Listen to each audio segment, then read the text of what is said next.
guys, it's Emily. I am going to do my review on the Apple Maps option, not Google. And this is on an iPad, so it's a little bit different from the one on your cell phone, which is kind of cool, kind of like a little bit about what we're learning about.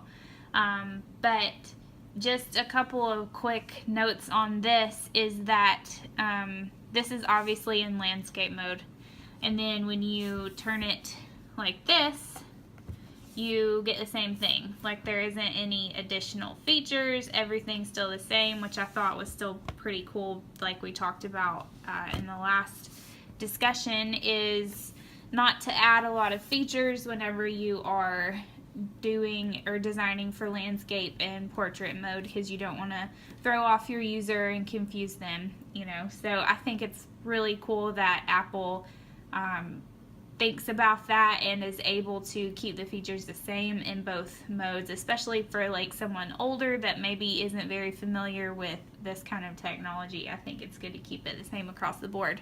So another thing is that on Apple devices, one of the great things about Apple is that across the board, no matter what kind of device you're using, unless it's like a desktop or laptop, so I'm talking like iPad or cell phone, you have the same kind of icons, and even on the computers as well. So if you own an iPhone, which chances are you do unless you are refusing to give in to the iPhone generation, you've seen this Maps icon, which is the one that we're going to be using right now. So I think that's also another cool feature, that it's the same across the board no matter what device you're using.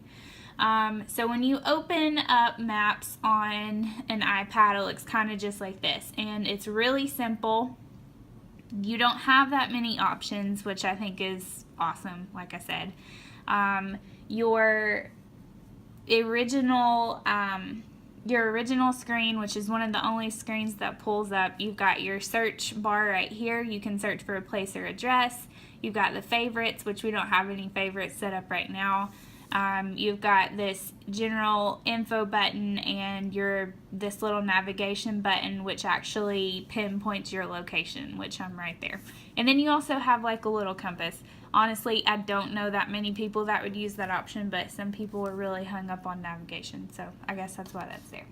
And then whenever you hit this little icon for info, I want to talk about the options here. Now, this is the menu within this application. As you know, with Apple, there's a lot of other options that you get in your settings menu with different applications, but we're just going to talk about Maps right now.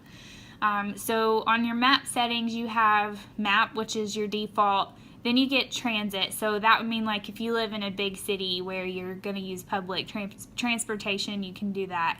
And then also there's Satellite option, which brings you to a whole new level of navigation. So now you're not only seeing a graphic of where I am, but you're seeing like the Tennessee River here, and then we have a cool little observatory over here, and then you can scan way out and basically see all of the world, which is really neat, but kind of unnecessary unless you're just doing what I do when I get bored at work and pretending to vacation somewhere that you're really not.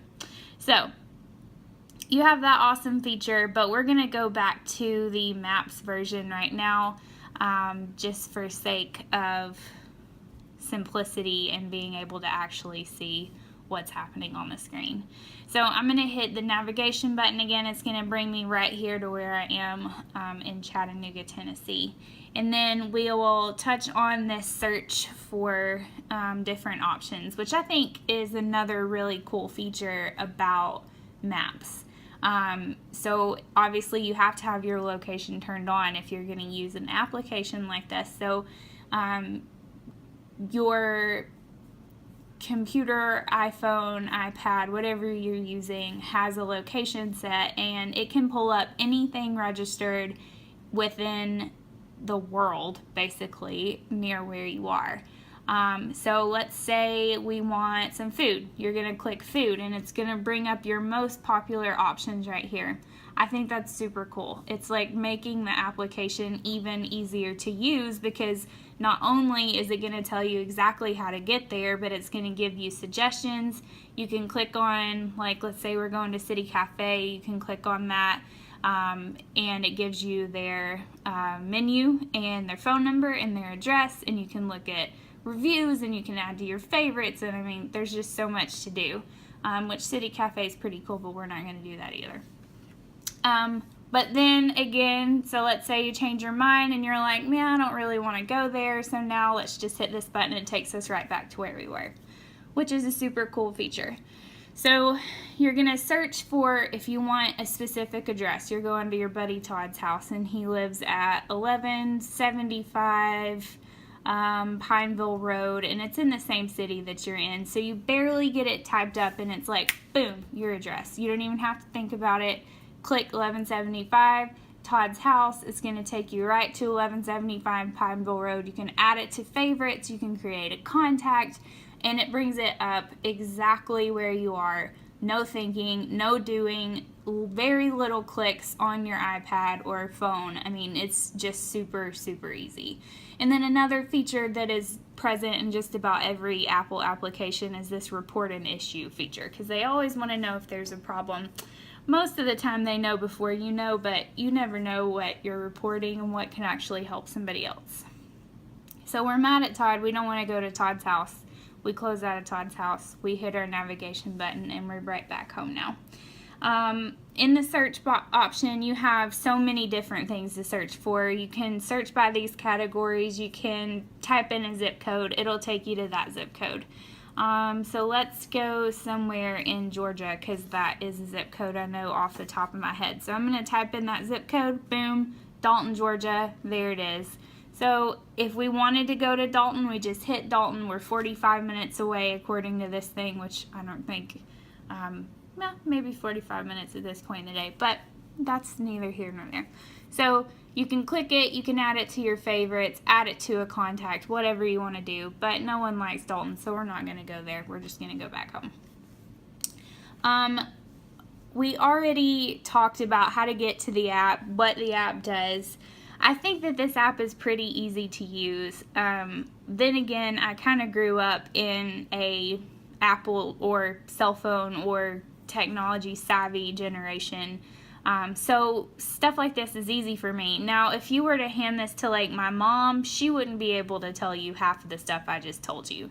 But I can guarantee you that she'd be able to find this awesome search bar, click on it, type in the address, just like the old days, hit go, and it's going to take her right there. So it has all these cool options for people that understand and people that could benefit from it, but it's not something that you have to use, which I feel is great. A great thing that Apple did, designing for all users, not just us, not just the millennials, which I hate that word, but it's also not a report about words. So if there was anything I could improve on this application specifically, if I had to pick something, if I'm being nitpicky, my thing would be this satellite version. I think it is super cool, don't get me wrong, but it's overwhelming to me. Like, I never use it unless I'm just looking because I'm nosy, but I never use the option. I'm constantly using the simpler version. It's easier to read. Yeah, this is cool and all, but A, it's kind of creepy, and B, it's not really necessary. So I think that they could probably move it to just maybe Google Earth. You know, it doesn't have to be an option here. But that's Apple, and they want to be the best, so they're going to be the best when it comes to technology and options and whatever else you want to do with them. And then the design choices that really helped, I've already went over, but just to highlight them, I think it's cool that they keep it the same, portrait and landscape. They keep the icons the same. They keep the options limited. You don't have to select a lot of things. You don't have to waste a lot of clicks, if you will. You can really get somewhere with 3 clicks or less, which is genius design in any user interface to me.